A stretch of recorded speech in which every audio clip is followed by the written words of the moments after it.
Now, Kisumu City and the larger Nyanza region remained calm today as President Uhuru Kenyatta and his deputy William Ruto took oath of office in a colorful ceremony held at the Moi International Sports Center, Kasarani. The region that largely voted for Uhuru's rival, former Prime Minister Raila Odinga, has been a restive bed of politics ever since the 2007 post-election violence and was under the keen watch of security agencies who feared for potential flare-ups. Well, KTN's Western Region reporter Fred Omulo now joins us with the latest from there. Fred, good to see you this evening. Bring us up to speed with how people in Kisumu followed the inauguration today.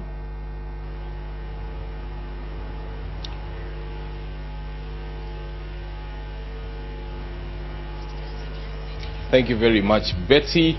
Well, for obvious reasons, Kisumu has not been a happy place ever since the Supreme Court made its ruling, and that is the same for the other counties around here, Migori, Homa Bay, as well as Siaya.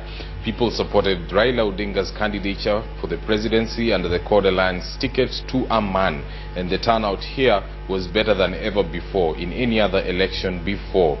Now, the reaction, of course, was violent flare-ups. Immediately, President of the Supreme Court, Dr. William Mutunga, made his ruling and held as valid the election of President Uhuru Kenyatta as the fourth president of Kenya.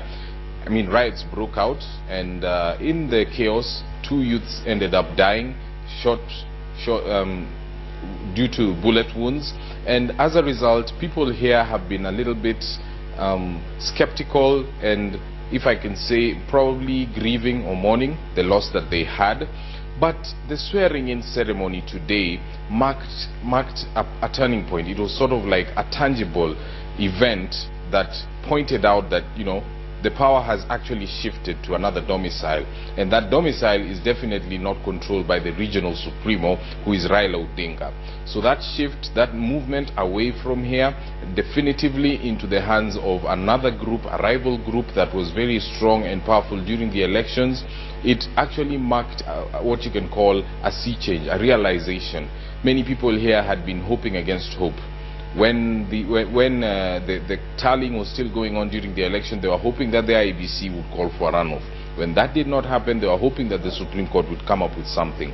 But eventually, all of that went down the drain. Now, after the ruling, there was a sort of a mood of anticipation. What will Raila do next? What will he say? And he did make a visit here last Thursday, and he made some very controversial statements attacking the Supreme Court and so forth and so on. But at the end of the day, it's been upheld. The UK, the US, the EU, and many other places have recognized Uhuru Kenyatta as the president. You'll have a few vox pops here that will give you a little bit of the mood on the ground.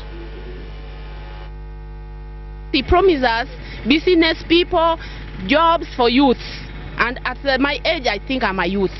We are expecting that, and that 6 million he promised, when there is no runoff, he will give it. He will give freely.